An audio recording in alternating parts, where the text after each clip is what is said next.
নমস্কার বন্ধুরা, Shubhra blog and কুকিংয়ের পক্ষ থেকে আমি শুভ্রা সকলকে জানাই গুড আফটারনুন। সেই সাথে বড়দের প্রণাম, ছোটদের বুক ভরা ভালোবাসা রইল। আশা করি যে যেখানে সবাই ভালো আছো, সুস্থ আছো। আজ বৃহস্পতিবার, এখন বাজে প্রায় 1:30টার মতো। এখন থেকে আমি আমার ব্লগটা শুরু করলাম।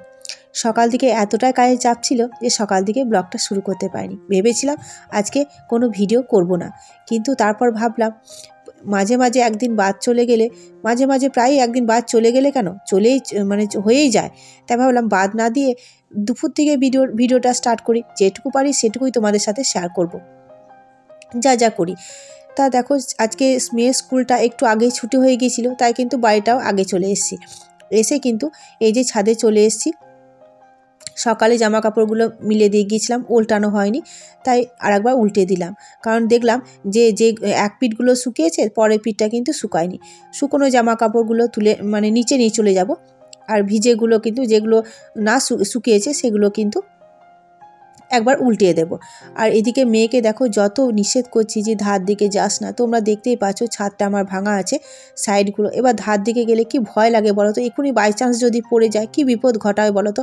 বিপদ তো কখনো বলে আসে না, হঠাৎই হয়। এবার নিজে যদি সাবধান না হয়, আর আমার মেয়েটা এত বদমাশ না, যতই বারণ করব ও সেই কাজটা বেশি করে করবে। বলছি ধার দিকে যাস না, ও কিন্তু কথা শুনবে না, সেই ধার দিকেই যাবে। আমার ছেলেটা এরকম ছিল না, জানো তো। আমার ছেলেটা এখনও এরকম নয়। আমার ছেলেটা খুবই শান্ত, ছোট থেকেও শান্ত ছিল। আর মেয়েটা হয়ে গেছে পুরো উল্টো। সবাই বলে না, দুটো ছেলে হলে দুরকম হয়, একরকম হয় না। আমার বড়টা যতটাই শান্ত, ছোটটা কিন্তু ততটাই বদমাশি। ও এতটাই বদমাশি করে আর এতটাই জ্বলন, যেটা ওকে নিষেধ করব যে এটা করিস না, ও কিন্তু তত বেশি করে করবে। তারপর এই যে শুকনো জামা কাপড়গুলো ছাদে নিয়ে ছাদ থেকে নিয়ে চলে এলাম। তারপরে যে ভাঁজ করে রেখে দেবো, যা জায়গায় সে আমরা থেকে যাবে। তারপর চুড়িদারটা ছেড়ে নিয়ে কিন্তু নাইটিটা পরে নেব। আর জামা কাপড়গুলো গরম হয়ে আছে, কি ভালো লাগছে জানো তো, হাত দিতেও কিন্তু বেশ ভালো লাগছে। আর ছাদ থেকে নিচে নামতে ইচ্ছাই করছিল না, কিন্তু পেটে প্রচণ্ড খিদে লেগেছে। তারপর জামাটা চুড়িদারটা ছেড়ে নিয়ে কিন্তু নাইটিটা পরে নিয়েছি। আর নাইটিটা ছাদে রোদে দেওয়া ছিল তো বেশ ভালো লাগছে না তো, গরম হয়েছিল, রোদ পেয়েছিল। আর এদিকে দেখো, মেয়ে কিন্তু ফোন ছাড়া খায় না। আর এদিকে আমি বলছি তোর খাওয়াটা ভিডিও করছি, তা তুই ভালোভাবে খেয়ে নে। ও কিন্তু শুনছে না, ফোন নেবে। তাই ওকে আমি এক গাছ খাওয়াটা তোমাদেরকে দেখিয়েছি, তারপরেটা দেখাতে পারিনি। ও ফোন নেবে, তাই ওকে ফোনটা দিয়ে দিয়েছিলাম। ওকে খাওয়ার পর কিন্তু আমি খেয়ে নিয়ে এই যে বাসনটা ধুয়ে নিচ্ছি। দেখতে পাচ্ছ হাঁড়িটা আমার ছোট্ট মতো। আমাদের মা, মেয়ে, ছেলে থাকলে পর ছেলে, আমাদের 3 জনের কিন্তু হয়ে যায়। ছোট হাঁড়ি দিলে হবে না, এটা কিন্তু এক পায়ে চাল ধরে, জানো তো। আর একটা কি বলো তো, আমার ভালো স্বভাব খারাপ স্বভাব জানি না, যার আমার কথাটা শুনে কার ভালো লাগবে না খারাপ লাগবে, কারোর হয়তো ভালো লাগতে পারে, কারোর হয়তো খারাপ লাগতে পারে। আমি কিন্তু বাসন খুব একটা এঁঠু করি না। ছেলে মেয়ে বা বর যখনই থাকে না, ওদিকে আগে খেতে দিয়ে দিই। ওদের খাওয়ার পর কিন্তু ওদের থালাতেই আমি খেয়ে নিই। অনেক হয়তো এঁঠু খেতে পছন্দ করে না, কারোর থালাতে খেতে পছন্দ করে না, কিন্তু আমার সেসব কোনো ব্যাপার নেই। আমি কিন্তু যার থালাতে পাই, যার থালাতে বলতে কি, বাইরের লোকের থালা থেকে খাবো, নিজে বর, ছেলে, মেয়ে এদের থালাতেই খেয়ে নিই। দেখি যে আমাকেই তো বেশি বাসন লাগালে সে আমাকেই ধুতে হবে, আমাকেই মাজতে হবে।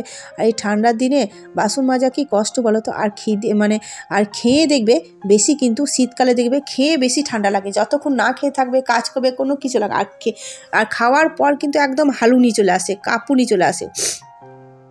আর আমার এই যে বেসিনে জলটা দেখছো না, এটা কিন্তু এই দুপুর টাইমে বেশ গরম হয়ে যায়। কারণ পাইপটার এই দিকের পাইপটা রোদ পড়ে তো, জলটা কিন্তু বেশ গরম হয়ে থাকে। ভালো লাগে জানো তো, গরম জল যে মনে হবে যেন গিজারের, এত সুন্দর।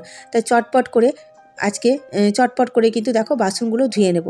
আর আজকে কি বলো তো, সেই সকালে আজ মুড়ি ভাত কোনো কিছুই জোটেনি।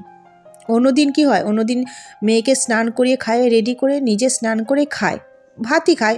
মেয়ে যেদিন থেকে স্কুল আরম্ভ হয়েছে সেদিন থেকে আমি মুড়ি খাই না, ভাত খেয়ে নিই।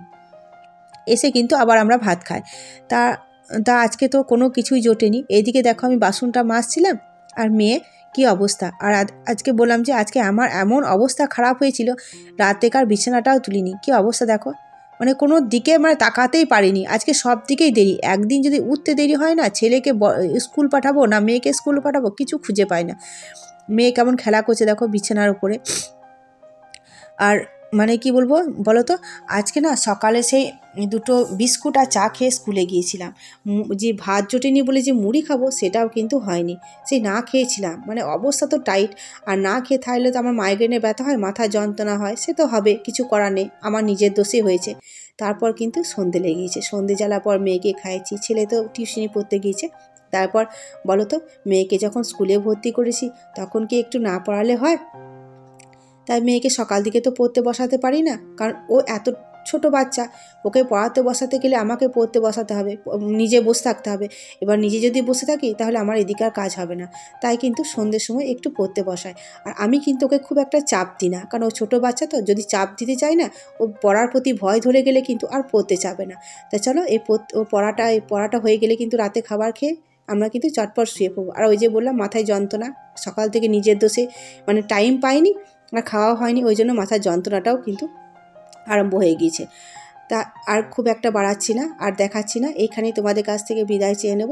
সবাই ভালো থেকো, সুস্থ থেকো, দেখা হবে পরের একটি ব্লগে। আশা করি যদি আমার ব্লগটি ভালো লেগে থাকে তাহলে প্লিজ একটা লাইক করে দিও, একটা কমেন্ট করে দিও, আর আমার চ্যানেলটি যারা নতুন দেখছো তারা প্লিজ একটা সাবস্ক্রাইব করে দিও। তো চলো, সবাইকে টাটা গুড বাই জানাই, আর সবশেষে সকলকে জানাই গুড নাইট।